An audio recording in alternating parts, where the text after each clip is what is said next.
there, sports fans. This is Play It Right TV, Kinito Henson, and we have something extremely special for you because you see them on your screens right now. First of all, we want to introduce Tony Ronzoni of Wasserman Sports Management and everybody's favorite, the idol of the Filipino youth and also the not so youth. Here he is, 7'3", 21-year-old Kai Sotto living his NBA dream. Hi, guys. Hey, Tito, thank you. Hello. How you doing? All right, all right. First off, I want to say we're all excited about Kai's workouts with NBA teams. He's done 2 workouts so far, Utah and Dallas. Before we ask Kai about his personal experiences in those 2 camps, Tony, let's ask you first. How were you able to put together these invitations for Kai, and are there more invitations to come? No, this will be the last one. We have one more to go, which we'll let you know right now. We're going to be Kai's going to be heading to New York Knicks. That'll be his last mini camp. Most guys usually do 1 to 2, maybe 1 mini camp in the summer, and Kai's been fortunate that we were able to get him to 3 mini camps. So he's able to learn and listen to different coaches, terminology, learning to be a pro. Again, no one's allowed to be at these facilities when he's there. It's just the coaches, the scouts, the front office, and, they go through situations for him. They check his basketball IQ. They want to know how hard he plays. Does he have a care factor? All that stuff's really important. So it's kind of like him, basically if we had him earlier, we've been going through the draft, but he's going through the kind of the same process right now to introduce himself to NBA teams and coaches and compete against other players that are hungry to get an opportunity to play in Summer League and get an opportunity to try to make a roster. So it's a great opportunity for him. He was wanted. Teams want to see him. It's not easy, but it's something he has to do if he wants to pursue his goal. And the goal is to be the best basketball player he can be. Tony, exactly when is this camp with the New York Knicks? It's coming up next week. It is actually, I don't know the exact dates. Kai might know. It's, I think, the 12th and 13th and 14th. So next week. So he'll leave on June 11th, and he'll be there 12th, 13th in New York at their practice facility in Westchester, New York. So it'll be a great opportunity for him, especially from a team that just got off going to the second round of the NBA playoffs. They have a lot of excitement in New York. It's a great opportunity for Kai coming up next week. So we're excited for him. I'm sure he's excited. He should be excited. There's a lot of players that would like to be at these camps that can't even get in these camps right now. I've talked to other agents and they've mentioned to me they can't even get their guys in the mini camp. So Kai's very fortunate to be at these events. Well, again, just before we talk to Kai, Tony, you've got to be able to share with our viewers your love for the Philippines. I know that the Philippines has a special place in your heart. Why is that?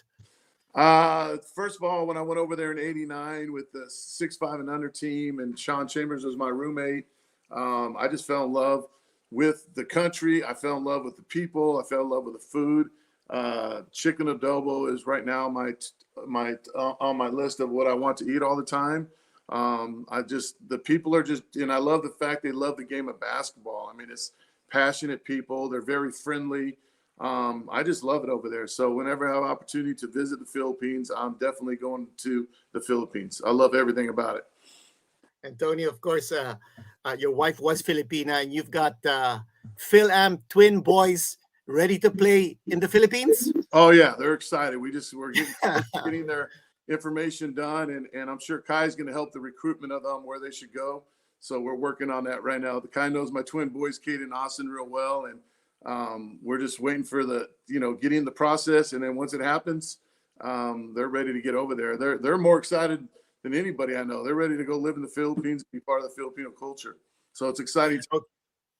Okay, well, talking about excitement, okay, let's hear it now from Kai Sotto himself. Kai, dalawa na napuntahan mong NBA camps. You were great in Dallas, we understand. You also went to the Utah Jazz. Tell us about those workouts, Kai, and who played with you? Was it like a one-on-one session? Did you play scrimmages? What were the scouts? What were the coaches looking at in those camps? I think and, about what's going on with mini camps, but for me, it was fun. It was a good experience all in all. It's in those mini camps, it's like 20 of us, 20 plus, and then these past two teams, we just played a lot of 5-on-5s, and the coaches and the scouts were looking at how players adapt to their new teams, to the new system, to new plays, and how they play, how hard they play, and Tony talked about it. But yeah, it was very fun. I really enjoyed my time, especially in Dallas. I feel like I played better in Dallas, so I had more fun in Dallas. And but yeah, it was a good experience. I learned a lot. These opportunities don't come to everybody, so I really appreciate the experience and the moments that I had with those two mini camps. Kai, were there any NBA veterans in those camps whom you played with? I wouldn't say veterans, but there's a lot of guys that I know that I saw in playing in an NBA team and now trying to be back on the NBA roster. Guys like Dwayne Bacon, Zaire Wade, DJ Wilson, Sharif Cooper, a lot of really good players, a lot of free agents that is trying to earn a spot on an NBA team like me. So it gets pretty competitive, and it's fun. I mean, it's 5-on-5. It's basketball, so it's pretty fun. Kai, you mentioned that you felt you did better in Dallas than in Utah. Why do you say that? What did you do in Dallas that you felt you did better, and what also did you do over at Utah? I felt like in Utah it was my first mini camp, so I was still uh, I still, I mean, it's always different if it's your first time. You don't know what to expect really, but the altitude was different in Utah, so it really prepared me to get more in shape heading into Dallas. And in the Dallas minicamp, I knew most of the guys because I played against them in the Utah minicamp, so I was more familiar with the players, so I kind of knew how they play when I played against them. I did a little scouting before, so I think that helped me. So yeah, it was better. It was a good experience, both of them. Tony, we've been talking with Kai through the years, but now that we're listening to him after these workouts, you see or you feel a more mature vibe coming from him. Tony, do you feel the same way? Do you think that Kai has matured now? And the way he's talking, he said that he went through scouting, he studied the situation, and he also made a self evaluation. What do you think, Tony? Well, he's surrounding himself now with pro coaches, pro personnel. He's in an NBA environment where there's training rooms there, there's food there, there's everything that's real professional. And he's understanding how hungry these players are that are trying to make it. And he's in a similar situation. And his maturity level is that he's understanding that it's not easy, but I know that I'm skilled. I'm as good as anybody out there. And what does it take to make it? What it takes is how bad you want it, how hard you want to play, all those factors these teams are looking for. They want to see consistency. They want to see you have a care factor. And I think Kai's starting to show that. And before, I think there was question marks. And I think he's able to now to eliminate those thoughts of who Kai is. And they're starting to see a more mature. And again, him playing in Australia the last 2 years is, it was tough for him to adjust. And he showed professionalism over there. For him to leave and to go to Japan to stay in shape instead of taking off for 2 months, that was important. He went to the playoffs. He had an opportunity to finally make the playoffs, which I think is his first time, correct, Kai? And Yeah. that was huge for him. So he's starting to be around people that want to win and be a pro. And again, as we speak, I mean, Kai's still a young 21-year-old. And bigs develop later. As you know, Jermaine O'Neal took a while for him to develop. Kwame Brown, whoever you talk about, most bigs take 3 to 4 years. So Kai's starting to hit his stride, and so this is a great opportunity for him. And again, we're not done yet. He's got New York next week. He's got to continue to train in LA. He's got to continue to get better and to just keep moving in this direction. He's got to keep going up. And as long as he does that, things will look good for Kai. Tony, just before you unleashed Kai in these NBA mini camps, you had him training in Los Angeles. Can you tell us a little bit about that training in Los Angeles? Whom did he train with? Who were his coaches? And how long was that training for? Yeah, so we have our own coaches in LA. We're very fortunate. We have our own facility there. That's excellent. We have our own trainers. We have interns there. We got rebounders. We got a physio. We got a strength conditioning coach there. So Kai's getting the full NBA workout schedule. Get in there in the morning, get your work in, get in the weight room, work on your skill level, learn how to play pick and roll, high pick and roll, how to learn coverages, get a lot of shots up, work on your footwork, work on your hand skills. All that stuff is making him a better pro. So we have Coach Ollie that's there and his group of coaches that are there that are continuing to help Kai improve. So this is good for Kai to be in LA. Just to be part of being, you got to be on time, you got to be there, you're held accountable. Again, everything is to teaching him to become a better pro. You mentioned Coach Ollie. Is that Ollie Matson? Nope, Ollie Simple. There's our coach out there, Coach Ollie. He's our head trainer. He's our head trainer out in LA. Okay, what's his full name again? Ollie. Kai, go ahead. And what do you call Coach Ollie? It's Olin. Call him Ollie, and I say it wrong. Say his name correctly for me. Olin Simplus. I think that's his name. Olin. Yep, Coach that's it. Olin Simplus. Olin's a bad names. But he's all right. one of the best trainers out there. He trains all our pros. Klay Thompson comes in there. Steven Adams is there. Derrick Rose is there. Evan Mobley comes in. Shea Alexander comes in. I mean, Jalen Suggs is there. I mean, Kai's around other pros that come in our facility that are trying to get better. So again, he's in a pro atmosphere every day, which is great for him. And Kai could probably expand on that. Correct, Kai? Yeah.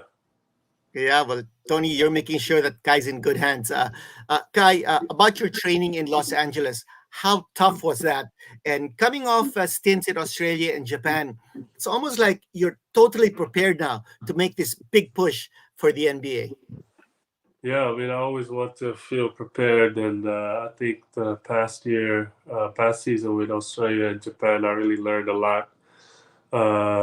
It was tough ending the season in Australia without making the playoffs, but in Japan we made the playoffs, but lost in the first round. But still, I'm still happy with what I've learned, and I think I've gotten really better compared to last year. So it's a lot of positives, and heading down in LA, I'm very lucky and fortunate to have the Wasserman help me out with training and everything. So that's pretty good, and that really helped me a lot. Okay, can you tell us about the level of competition in Australia and Japan? How would you compare the level of competition in both those leagues? I feel like in Australia, it's a pretty good all-around game. You got a lot of smart players, really good, high talented players compared to Japan. Japan is more of like a mismatched league where you got imports, and Japanese players are not really the biggest and the strongest. So all of the imports in Japan are usually bigger guys. So it's about fighting mismatches. For me, that's what I think. So I mean, it's both leagues are still competitive, and they're still fun to play in. But yeah, I learned so much playing in Australia, playing in Japan. So that's a good thing for my career. I mean, that's a good thing early on for my career. Well, Guy, in Australia, they've got a lot of bangers. So they play a very physical game. Those guys are used to rugby. But in Japan, would you say it's a little more of a speed game, that maybe a little bit more finesse?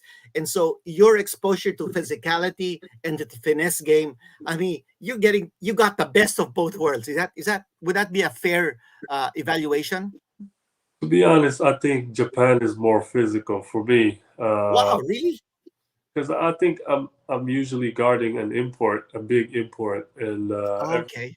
Japanese team, you always got three imports, and they're usually bigs. So I'm usually playing against these guys, and I feel like they're more physical in Japan, especially the Japanese players. They already know that they're smaller, so they try to play more physical. So Okay. I think they in Japan they try harder. In Australia, it's a more all around game. Everybody's pretty talented, so it's not as physical. It's still physical. Don't get me wrong, but I think in Japan they just try harder. That's what I think. Okay. Tony, the whole process that Kai is undergoing right now should lead to an invitation by an NBA team to play in the NBA Summer League. How far away are we from getting that invitation and to make sure that Kai plays in the NBA Summer League coming up? Well, that's why he's going to these mini camps. We're getting constant evaluation of him. We're speaking to teams right now. A lot of teams are preparing for the draft, which is June 22nd. So once the draft is over, it's going to be hitting the phones hard. We could have something before, but we're gaining consistency. And as long as Kai continues to go into these mini camps and perform at a high level, that's just going to help his cause. So we're getting close. We will know something in the next probably 2 weeks or earlier. So we're getting close. And once that's known, it's great because the whole Filipino nation will be able to watch him in Las Vegas. So it'll be pretty exciting. That should be really exciting. But Tony, if I were to ask you, which NBA team do you think would best suit Kai's style in terms of their roster, in terms of guys who can complement his skills? Would you be able to go out on a limb and say which those teams could be? No, but I can't say this that'll help you is that the Joker with Denver Nuggets is success he's having in the NBA is now helping the NBA look at bigs a little more serious. As you know, the old days when I was with Detroit Pistons, we had Eldon Campbell, we had six bigs, Mehmet Okur, and we played with a lot of bigs. And the league went to smaller ball because of Golden State Warriors, and then more of the passing spread the offense. And then you started having Draymond Green play the five, and then it went to that game. But what you're seeing now is the bigs are starting to come back in. You got Joel Embiid with Philadelphia. You're starting to see the bigs come into play. And I think the Joker is helping Kai Sotto's of the world now because every team's like, we got to have a big that can make plays. What is Kai's best skill, in my opinion, is his passing. And what does Joker do well? He's a great, phenomenal passer. So Kai has a skill set. And again, one thing about Joker, he does every time he walks on the floor, he plays hard every minute of the game.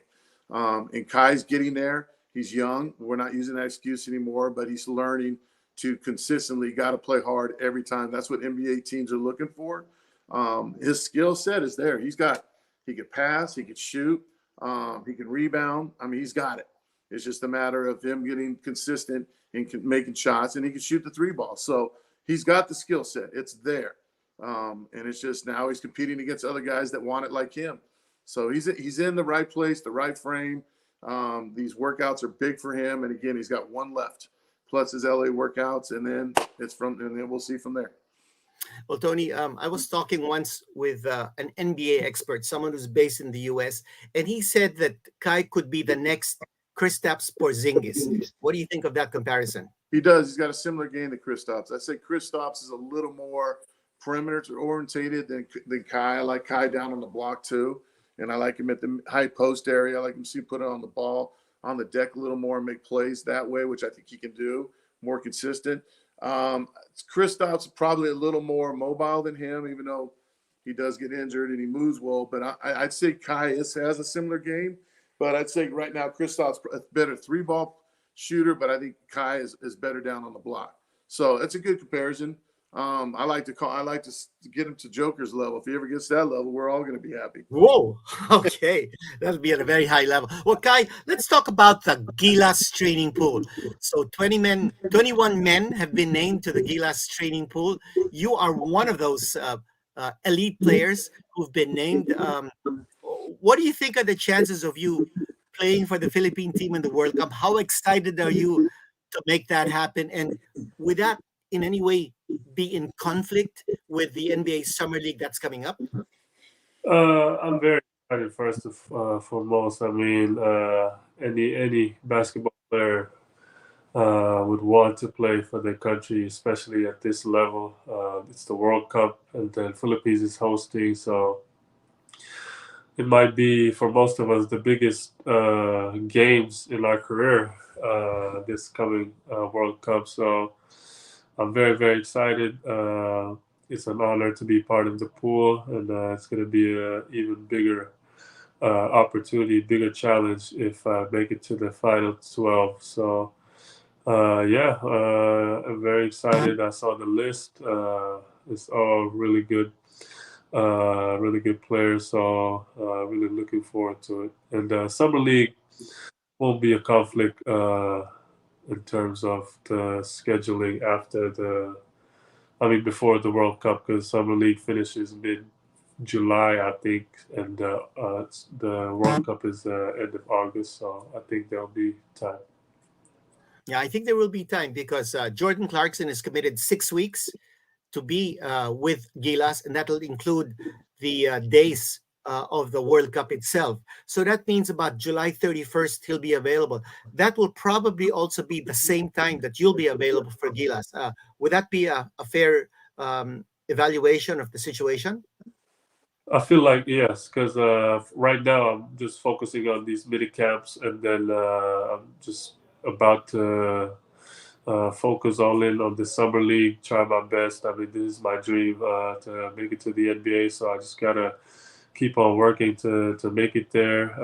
And after the summer league, that's I'm pretty much focused on the World Cup after that. So, but yeah, right now I'm just focused on mini camps and summer league. Yeah. Well, if that ends by the middle of July, that means you'll have more than 7 weeks to train with Gilas, and I think that'll be more than adequate. And Kai, I was talking with AJ Edu. Now, you played with him in two championships for the Philippines, the Asian Under 18 and the World Cup Under 19. He said, when I asked him, who's the guy you're so excited to be playing with at Gilas? And AJ, I mean, without batting an eyelash, he immediately said, "Hey, my guy Kai Sotto. I'm in touch with him. I know what's going on with him. I'm excited that he's living his NBA dream, that he's headed towards there." But okay, how excited are you to team up with AJ once more, Kai? And man, if you ask me first, I would say AJ Edu as well. AJ Edu by far is one of my top, favorite teammates of all the teams that I played in. I just love AJ as a person and as a player. We all know how good he is, and I just like sharing the court with AJ. AJ is very competitive. Our game together is fun to watch, and it's just fun on the court with him. And I can't wait to see him. I haven't seen him since the last World Cup, and it's pretty unfortunate what happened to him with all these injuries. But I believe he's learned a lot, and he's gotten stronger now. So I can't wait to share the court with him again. He's my favorite teammate, and I can't wait to play with him on the national team. Well, the big thing about AJ Kai is that he played a full season at the University of Toledo. Last season, he played 35 games, so it looks like he's ready to go. He's ready to roll. Now, okay, let's set aside AJ for the time being. Let's talk about other players on the Gilas pool. Let's talk about the naturalized player. You've got Justin Brownlee, Jordan Clarkson, and Ange Kwame in the pool. Now, one of those guys will be playing for the Philippines. I won't put you in a spot and ask which would you prefer to be on that team. But can you tell us a little bit about what you know about those three guys and what you can learn from them once you join the training pool? I mean, I've shared the court with Ange first, my first time playing with the men's national teams. So I love playing with Ange. He gives me more confidence to play my game, because knowing I have another big on the court, which is same with AJ. You know, I just feel more confident when I'm on the court with them because I could I could play harder because I know they got my back and I got theirs as well. So you know, I just a great player. I love Ange as a person too. Justin Brownlee, I haven't shared the court with, but I know a lot about his game. I was watching him, you know, growing up. I was watching him in the PBA, and I know how good he is. You know, me and my dad always say he's like the Michael Jordan of the Philippines. He's the Michael Jordan of PBA, which I believe. So it would be a good experience to play with him. That would be great. And you know, we all know how we all know who Jordan Clarkson is, how good JC is. So he's just at a different level. And whoever would be on the national team as the naturalized player, it would be a huge honor to share the court with them. Yeah, well, if Justin Brownlee is the Michael Jordan of the PBA, then I guess you can say that Jordan Clarkson is the Kobe Bryant of the NBA now.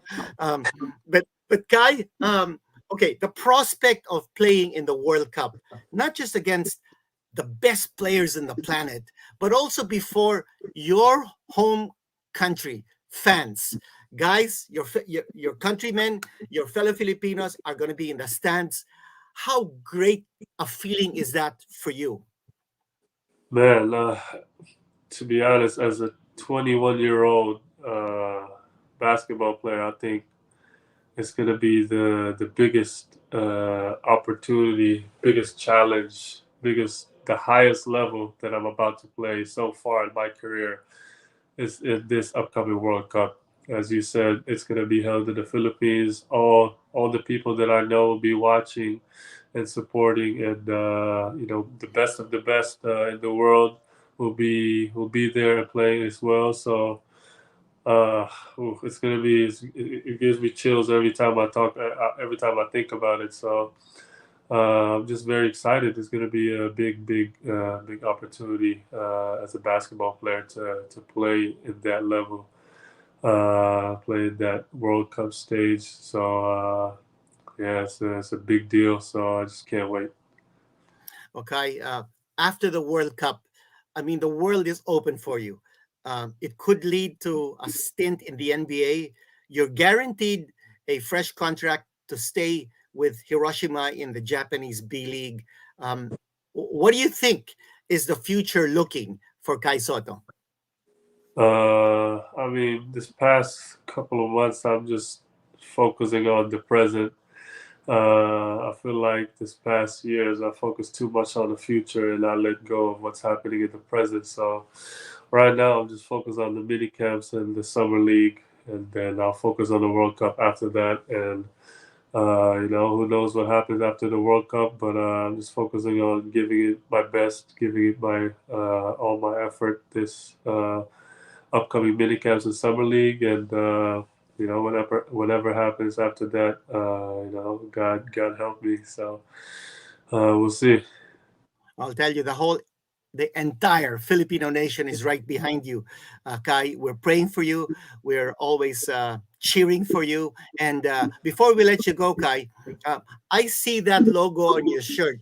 Can you tell us a little bit about Puma, the brand that you endorse? That's also the same brand that the world's number three pole vaulter, EJ Obiena of the Philippines, wears. Tell us about your relationship with Puma, and how excited are you? How proud are you to be wearing that logo? Oh, I'm very proud. I told Tony and Tadas when I signed with them that, you know, Puma is my favorite brand. I always love their shoes. I'm just not fortunate enough to get a lot of shoes my sizes, but now I signed with Puma. I get to get them for free now, so I'm very happy. I mean, Okay, it's a big honor to be an ambassador of one brand such as Puma. So yeah, it's a big blessing. okay. If you can share the secret, what size of shoes do you wear, Kai? Size 16 is not Si- that. Size 16. Okay. Well, Kai, we want to get you in touch with EJ Obiena. I mean, he's a world class athlete. world number 3 pole vaulter and the first Asian to be able to crash the top 10. He holds the Asian record for pole vault, and he wears Puma. And it'll be great if you and EJ can relate to each other. Both of you are Puma endorsers. Both of you are world-class athletes, and every Filipino fan, every Filipino athlete looks up to you. Now, Tony, just a few final words from you about Kai's journey to the NBA. We want to find out, what are the chances, do you think, if it happens this coming season? You know, it's we just got to take it day by day. I like your questions, Conito, because you like to look at the future, and I like that. If you know, Kai is approaching everything correctly, and you know, we just take it day by day. I think he said it right when he just said, in the past, I always was looking for the future and this and that, and then right now he's starting to learn to take everything day by day, how he can become a better player, better pro. And just handle his business on and off the court. So you're seeing, as you can, you know, you stated from the beginning, Q, about, you know, you see a more mature Kai Sotto, and it's definitely correct as you said that. I mean, he is motivated. He's doing what he needs to do to become a better player, to pursue his dream and goal. You know, he talks highly of the national team and his love of the Philippines and the country, and I mean, you couldn't ask for a better ambassador for your country in the sport of basketball, which, as we know, is the most popular sport in your country. So, again, we're happy and excited to have Kai pursue his dream, and we're taking it day by day. So, as we keep talking, we hope to continue to give you good news. And I think the good news is he has, you know, started the process, and we're 2 mini camps in with the third coming up, and we will continue to keep you abreast of what happens. Well, thanks, Tony. And the Filipino fans and the entire country, very grateful to you, Tony, for supporting Kai and paving the way for him to live his dream to play in the NBA. And Kai, just a few final words from you. I'm sure you want to thank your fans. Maybe you want to want to do a shout out to some of your friends and family. Kai, the platform is yours. Yeah, first of all, I want to thank everyone who follows my journey and supports me. I can't thank them enough. I'm very appreciative of all the love I've been getting, and yeah, I'm just thankful for everyone, and just keep supporting. There's gonna be a lot of good stuff on the way, so it's gonna be good. And shout out to my little brother Timmy and my sister Erin back there in the Philippines. I miss you guys. Thanks very much, Kai. And well, who do you think is going to make it to the NBA Finals? Is it Miami or Denver? Kai, what's your take? Denver. Denver? Tony, what do you think? I'm going to back my guy up and go with him, Denver too. Okay, Denver. Both these guys are rooting for Denver. Who you got, Mr. Henson? Well, my heart says Miami because of Eric Spoelstra. We all know him. But my mind says, well, you know, it's pretty tough to stop Joker for like 7 games. You might be able to stop him one time, but who knows? You know, basketball is such an unpredictable thing, and you know, maybe we'll be in for a few surprises. But well, guys, thank you so much for joining us on Play It Right TV. Tony and Kai, we know how precious your time is. You know, you guys are very, very busy with your schedules, but thank you so much for spending time with us, and we hope we continue to talk to you because, I mean, so many fans in the Philippines want to find out updates on Kai, want to get your reads, Tony, on Kai's journey. So again, thank you very, very much for joining us on Play It Right TV. Thanks, guys. Thank you. Take care. Good night. See you again. Bye. See you again, Kai. See you again, Tony. Okay, dyan po nagtatapos ang ating special episode with Tony Ranzoni of Wasserman Sports Management and Kai Sotto. Wow, what a thrill. And also a lot of new insights, new news about Kai's journey to the NBA. And of course, we've got it from Kai himself. After the NBA Summer League finishes mid-July, he's going to go to join the Gilas training pool, and that'll still be more than enough time to prepare for the upcoming World Cup, the FIBA World Cup. Okay, don't forget to like, share, subscribe, Play It Right TV. We're always here for you, and we hope you stay with us all the time because you're playing it right. Thank you very much. Kinito Hansen here.